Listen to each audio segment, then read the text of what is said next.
Let me kind of explain what we're doing here. So you've got your project paper. You've already drawn out your shapes. You need to have at least 4 to 5 large shapes on there, okay? You also then need to fill in your space with smaller shapes, and then you have them going off of the edge of the paper. So in this project, we're pushing past the boundaries of a border. Your computer piece of printer paper that you have. As you work on this, you're going to be building up that value, and it's going to get all over your hand, and it's going to smudge everything and make it look like dookie, okay? So instead of it looking like dookie, we want it to look nice and clean. So what's going to happen is as you're working on this, so for example, I'm right-handed, and if I were to work on my paper this way, and I would come in here and draw and shade, it's going to smudge all of that. All right, so what you do is you're going to take your printer paper and you lay it on top, and then that turns into a barrier in between your hand as you work and your paper. Yes? If you got a drawing load. Well, then that's fine. So as long as it doesn't smudge on your paper, then you're good. Okay, so that's what this printer paper is for. So you guys may not need it for a little while, but I'm going to definitely need it when I'm demonstrating just with you guys. Okay, so you've got your shapes here. I'm going to move my printer paper around up there. And then I'm going to demo this with you for a little while, and then it doesn't take very long to understand, and then you can move on from there. Okay, so B pencil. And so what you're doing is we're going around and we are just simply adding in some value on the inside of our shapes here, okay? So we're going to take the B pencil and we're going to focus on butting it up against the outline. One more. There we go. Okay. So what I'm going to do is I need to put my printer paper down already, okay? And up along this outline on the inside, I'm using my B pencil very lightly, but it's still giving me kind of a high value, okay? So you guys can watch me for a little bit. Also notice how I'm kind of thickening up that outline line. So you're not going over and pushing down as hard as you can. You're using this B pencil lightly, and you're placing down this kind of a value, okay? So you guys can go ahead and start working through it in one of your shapes as I'm working through it.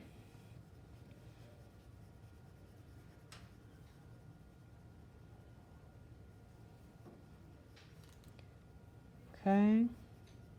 So I'm just using the shading technique right now. So those of you, if you were interested in using a different technique, you'd have to kind of start doing that right now at the very beginning.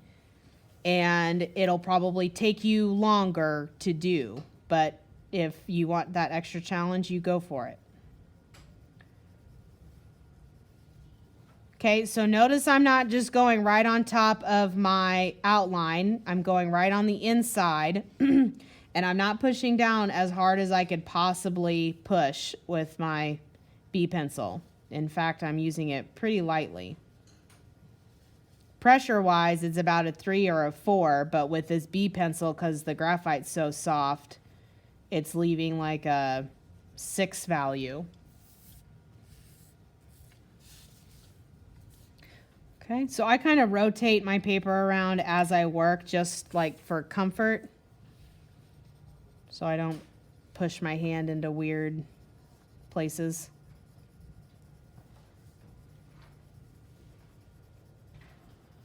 Like this, and there we go.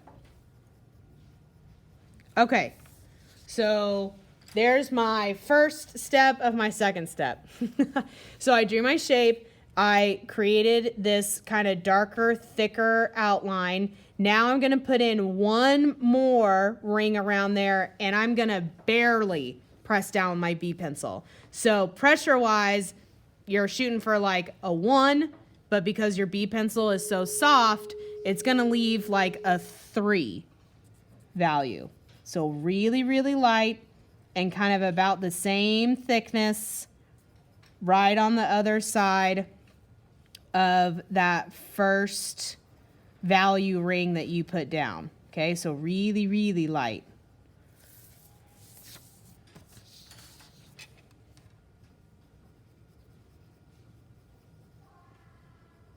This one should take you a little, you should be a little quicker at this one because you don't have to be as careful.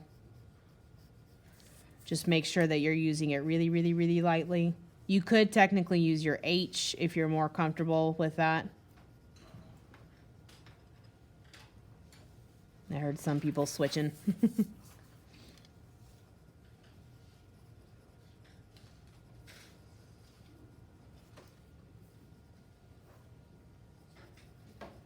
Hey, can we put our laptop up? Thank you. Okay. You should be working on this with me.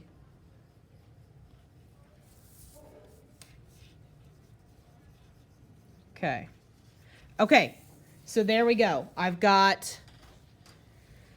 drew my shape in. Kind of looks like a Hershey Kiss. So I drew my shape in. I've got my first dark outline, and then I have my second lighter one, okay? Now you need your tortillon. So grab your tortillon, and some of you kind of already started a little bit.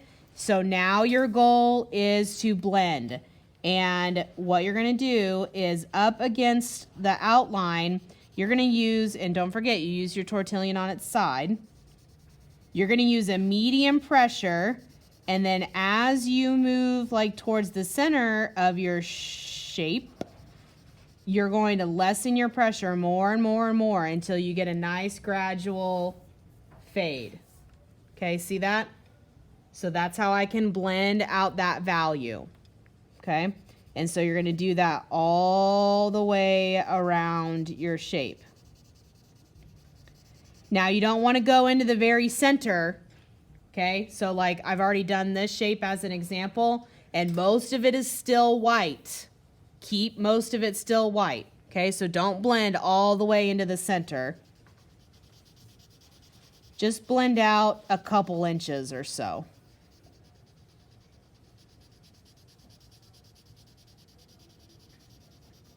Okay, big goal here is to make everything look nice. And I know I keep using the word blended, but nice and blended, really smooth.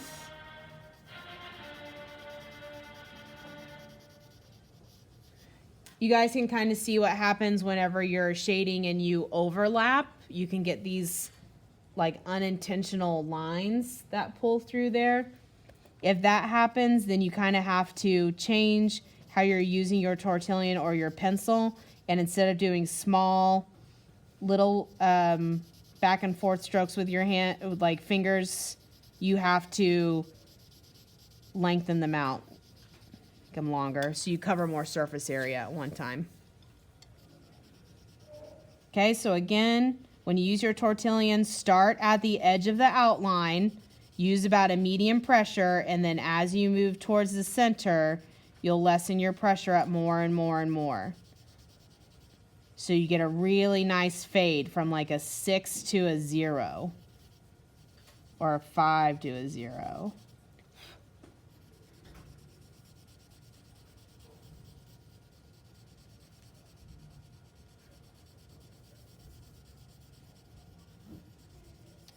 Okay, so this project's going to be really good to kind of teach you about value and depth and how you can capture that using value.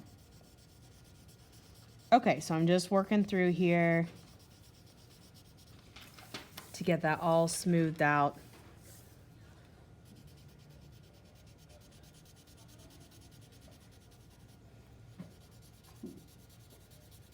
And I would do this all the way around, and I'm gonna do this in every single shape, and then every single time I start a new layer, I'm doing this technique, okay? So it's just kind of a repeaty thing. You will end up just repeating your steps as you go through it, okay? Okay, now I could continue on and finish this shape out that I've been working on, but do you guys understand it? You get it? Don't need me to demo anymore? Or does anybody still need me to demo out just a little bit more? I'm going to take that as a no then. Okay, so here's what I want you to do then. At this stage,